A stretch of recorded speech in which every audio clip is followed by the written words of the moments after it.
Hello guys, this is Real Recaps. In this video, I will talk about a 2024 American action comedy film, The Killer's Game. Before we start, I hope you will like and subscribe to the channel.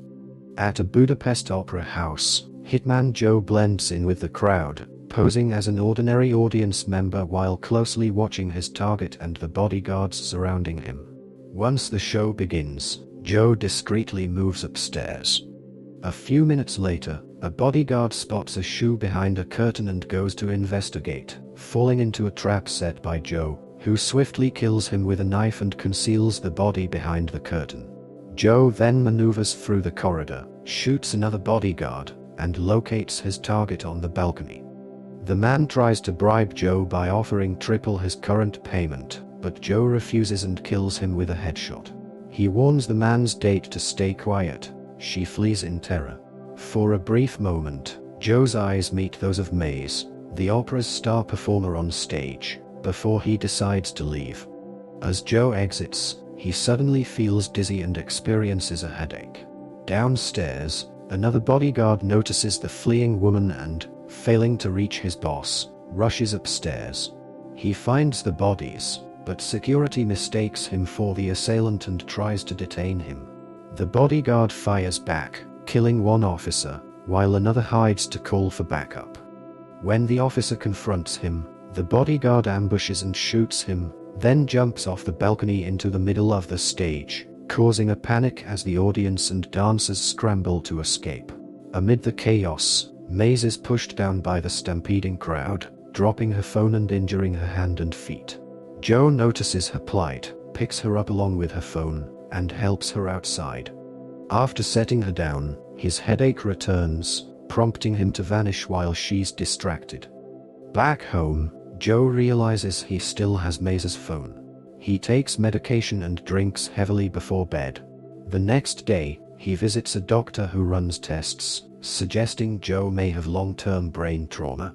Though results are pending, the doctor advises Joe to consider a new career. Joe then visits Zvi, his handler and close friend, who encourages him to take a break and perhaps meet someone. After some hesitation, Joe visits Maze's dance studio to return her phone. Grateful, Maze flirts with him and gives him her number, which Joe impulsively throws away but quickly retrieves. That evening, he awkwardly texts her, leading to a date that goes well, though he never reveals his true occupation. In the days that follow, Joe splits his time between dating Maze and carrying out jobs across Europe. His bond with Maze deepens, with them spending nights together, yet Joe's headaches persist, and his medication becomes less effective. When his test results come back, the doctor has grim news. Joe has a neurodegenerative brain disorder with only 3 months left to live. Refusing palliative care, Joe returns home and researches the condition, watching videos of sufferers losing control of their bodies.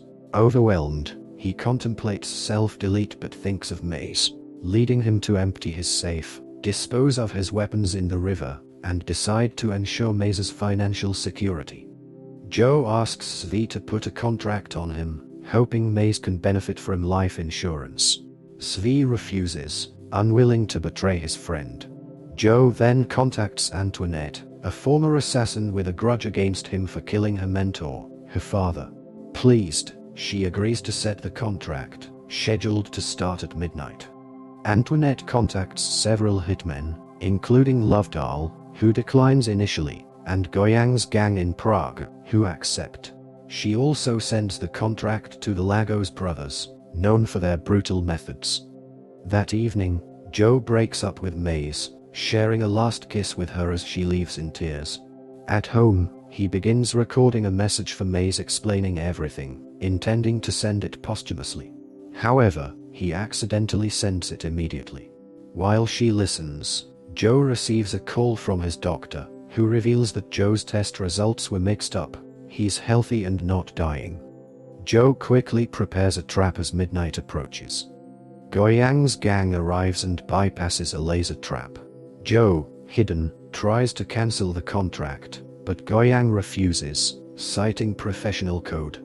Joe confronts each gang member, ultimately defeating them all with brutal efficiency.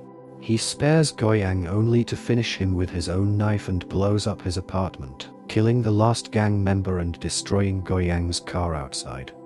Joe then calls Antoinette, insisting on cancelling the contract but letting her keep the fee. Furious, she doubles the bounty, intent on revenge. Hearing motorcycles, Joe seeks refuge in an old building, where he encounters the Lagos brothers, who use bike tricks to attack him.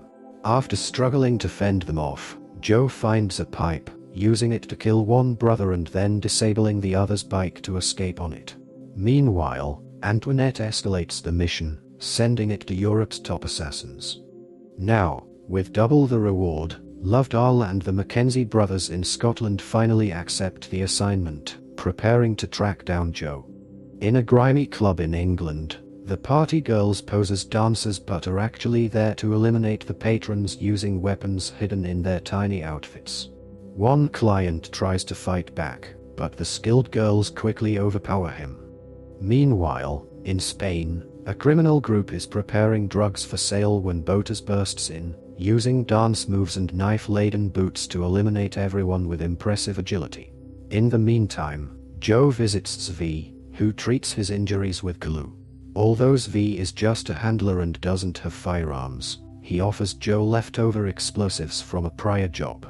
Zvi's wife also helps, giving Joe a neck-cracking massage that instantly relieves his headaches and dizziness. Lovedahl arrives in Budapest by train, and Antoinette sends him information on Joe, including Maze's whereabouts. She also sends her cousin money to pick up Lovedahl. Despite being annoying and somewhat dim-witted, Money has been promised training as a hitman by Antoinette for her uncle's sake. They go to Maze's building, surrounding her on her way out, but she kicks Money down. Lovedahl then knocks her out with a punch and kidnaps her. The next morning, Joe heads to an old countryside castle, and Max quickly discovers his location. This intel is relayed to all the hitmen, but Zvi leaked it as part of their plan. At the castle, Joe prepares his weapons. The Mackenzie brothers arrive first, entering the castle where Joe throws a grenade to engage them.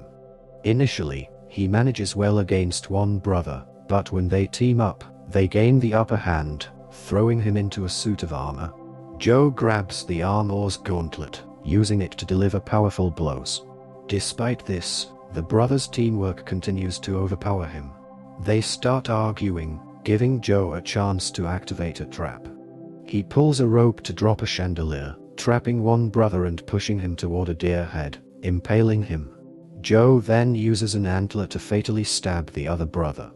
The party girls storm in, shooting, so Joe uses a dead body as a shield to reach another room.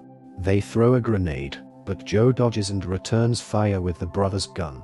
Another grenade injures him slightly, but he keeps hiding. In the gunfight, he runs out of bullets, so one girl approaches, only to step on a trap that detonates, allowing Joe to grab her grenades and throw her toward her partner, killing them both. He takes their gun but is blasted through a door by the explosion. There, Botas waits, quickly disarming him and starting a hand-to-hand fight, using music to guide his moves. The intense battle ends with both grabbing swords. After a fierce exchange, Joe disarms Botas, who finds a gun and shoots. Joe dodges behind a table and triggers another trap, blowing Botas up and leaving only his boots. Outside, Lovedahl and Money arrive with Maze. Sensing a trap due to the other hitman's vehicles, Lovedahl tells Money to watch Maze while he investigates. Maze pretends to need fresh air, tricks Money into letting her out, and then uses a branch to knock him out. Lovedahl calls Joe with Maze's phone, proposing to free her if Joe surrenders, but they hang up as Max arrives with an armed team. Joe hides in the shadows and detonates an explosive, taking out half the team. Sneaking around, he stabs one soldier, grabs his gun, and kills the rest before escaping. In the garden, Lovedahl intercepts Joe and demands he surrenders, but Maze suddenly appears in Money's car, hitting Lovedahl before letting Joe in. The couple speeds off, narrowly avoiding Max's men. On the road, Joe confesses the truth about his illness mix-up and his job, assuring Maze he only kills criminals and pledging to retire. She's relieved since she's pregnant. As they talk, Maze faints from a bullet wound in her neck. Joe ditches the car, carrying her to a nearby church, where she soon wakes up. Joe proposes, and she agrees. The priest, initially hesitant, agrees to marry them after hearing Joe's desire for redemption. Joe improvises a grenade pin as a wedding ring. During the ceremony, Lovedoll attacks, but Joe shields Maze, and the priest is shot. Suddenly, a grenade is thrown inside and explodes, where the smoke covers Joe and Maze's escape with the injured priest. Max turns out to be perpetrator and he argues with Lovedoll over who gets the contract, and they continue to battle each other while grenades start a fire in the church. In the back room, Maze patches up the priest. Meanwhile, Lovedoll and Max's men engage in a brutal shootout. Lovedoll eventually gets trapped by a fallen scaffolding while Max searches the church. Joe sneaks up on Max, but they end up in a standoff, only for Joe to realize he's out of bullets. Max claims victory but is shot in the head by Maze.